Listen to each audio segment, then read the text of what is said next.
110 ದಿವಸ ಕೂತದ. ಅದಕ್ಕೆ ಸುಪ್ರೀಂ ಕೋರ್ಟಿನ ನ್ಯಾಯಾಧೀಶರು ಕೇಂದ್ರ ಸರ್ಕಾರ ಭಾಗಶಃ ಒಪ್ಪಿದೆ. ನಮ್ಮ ಹಕ್ಕನ್ನು ಪೂರ್ಣವಾಗಿ ಒಪ್ಪತಕ್ಕಂಥದ್ದು ನಾಳೆ 19ನೇ ತಾರೀಕು. ಅದನ್ನು ಸರ್ಕಾರ, ಕೇಂದ್ರ ಸರ್ಕಾರ ಮತ್ತು ವಿರೋಧ ಪಕ್ಷಗಳು ಭಾಳ ಕಟಿಬದ್ಧವಾಗಿ MSP ಕಾನೂನನ್ನು, ಸ್ವಾಮಿನಾಥನ್ ವರದಿಯನ್ನು ಜಾರಿ ತರಬೇಕು ಅಂತಕ್ಕಂಥದ್ದು ನಮ್ಮ ಒತ್ತಾಯ ಇದೆ. ಅದಕ್ಕೆ ನಮ್ಮ ರಾಜ್ಯ ಮುಖಂಡರು ಮತ್ತು ದೇಶದ ಎಲ್ಲ ಮುಖಂಡರು ಬಂದಿದ್ದಾರೆ. ಇವತ್ತು ಇಲ್ಲಿ ಸಭೆಯ ನಂತರ ಮತ್ತೆ ತಮಿಳುನಾಡಿಗೆ ಹೋಗಿ ಅಲ್ಲಿ ಸಭೆಯನ್ನು ಮಾಡ್ತಾರೆ. ತಮಿಳುನಾಡು, ಆಂಧ್ರ ಏನು 5 ರಾಜ್ಯಗಳಿವೆ, ಆಂಧ್ರ, ತೆಲಂಗಾಣ, ತಮಿಳುನಾಡು, ಕೇರಳ ಮತ್ತು ಗೋವಾ, ಈ ಭಾಗಗಳಲ್ಲಿ ಸಹ ಸಭೆಯನ್ನು ಮಾಡ್ತಾರೆ. ತದನಂತರ 19ನೇ ತಾರೀಕು ಆ ಸಭೆಗೆ ಹಾಜರಾಗ್ತಾರೆ. ಹಾಜರಾಗದ ನಾವು ಹಕ್ಕೊತ್ತಾಯ ಏನಿದೆ ಅದನ್ನು ಕೇಂದ್ರ ಸರ್ಕಾರ ಮಾಡಬೇಕಾಗಿದೆ. ಮಾಡದೇ ಹೋದರೆ ಅದರ ಪರಿಣಾಮವನ್ನು ಕೇಂದ್ರ ಸರ್ಕಾರ ಎಚ್ಚರಿಕೆ ವಹಿಸಬೇಕಾಗಿದೆ. ವಿರೋಧ ಪಕ್ಷಗಳು ಸುಮ್ಮನೆ ಕೂರಬಾರ್ದು.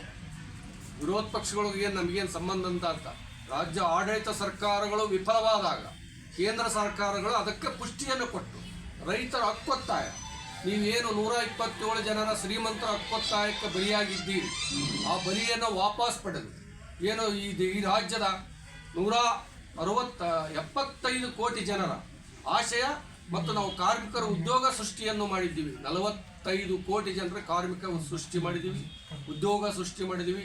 100ಕ್ಕೆ 95ರಷ್ಟು ನಾವು ಉದ್ಯೋಗವನ್ನು ಸೃಷ್ಟಿ ಮಾಡಿದ್ದೀವಿ. ಒಂದು ಕಡೆ ಕಾರ್ಮಿಕರು, ಒಂದು ಕಡೆ ರೈತರು, ಒಂದು ಕಡೆ ವರ್ತಕರು, ನಾವೆಲ್ಲರಿಗೂ ಇವತ್ತು ಊಟ ಹಾಕ್ತೀವಿ. 84 ಕೋಟಿ ಜೀವರಾಶಿಗಳಿಗೆ ನಾವು ಫ್ರೀಯಾಗಿ ಊಟ ಹಾಕ್ತಾ ಇದ್ದೀವಿ. ಯಾವುದೇ ಸರ್ಕಾರ ಫ್ರೀಯಾಗಿ ಊಟ ಆಗ್ತಾ ಇಲ್ಲ, ಯಾವುದೇ ಶ್ರೀಮಂತ ಫ್ರೀಯಾಗಿ ಊಟ ಆಗ್ತಾ ಇಲ್ಲ.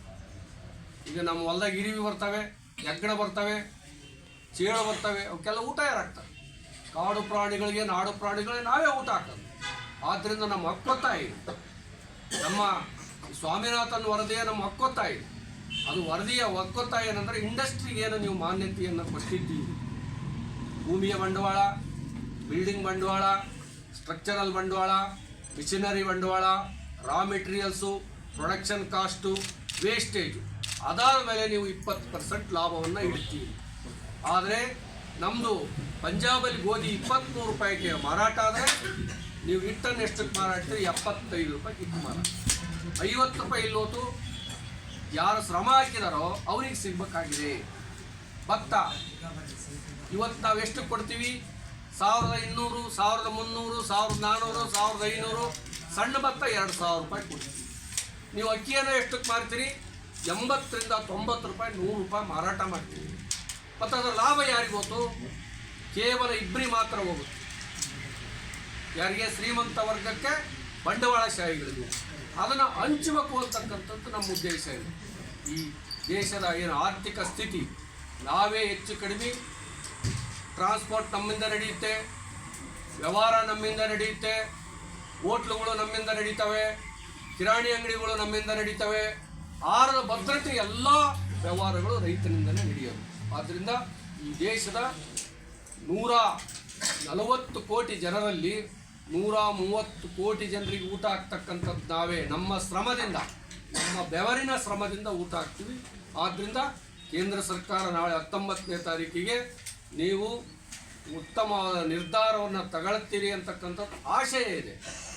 ಆಶಯಕ್ಕೆ ನೀವು ಧಕ್ಕೆ ಮಾಡಿದಿರಿ ಅಂದರೆ ನೀವು ಅದರ ಫಲವನ್ನು ಅನುಭವಿಸಬೇಕಾಗುತ್ತೆ ಅಂತಕ್ಕಂಥದ್ದು ನಮ್ಮ ಏನು ದಕ್ಷಿಣ ಭಾರತದ ಒಕ್ಕೂಟದ ವತಿಯಿಂದ ಮತ್ತು ಇಡೀ ದೇಶದ ವತಿಯಿಂದ ನಾವು ಈ ನಿರ್ಣಯವನ್ನು ತಗೋಬೇಕಾಗತ್ತೆ ಅಂತಕ್ಕಂಥದ್ದು ಆಶಯವನ್ನು ವ್ಯಕ್ತಪಡಿಸ್ತೀವಿ. ಅದಕ್ಕೆ ಧಕ್ಕೆಯನ್ನು ತರಬೇಡ್ರಿ, ನಾವು ನಮ್ಮ ಹಕ್ಕಿಗೆ ಚ್ಯುತಿಯನ್ನು ಮಾಡಬೇಡ್ರಿ ಅಂತಕ್ಕಂಥದ್ದು ನಮ್ಮದು ಒತ್ತಾಯ ಇದೆ. ತದನಂತರ ನಮ್ಮ myself Sujit Singh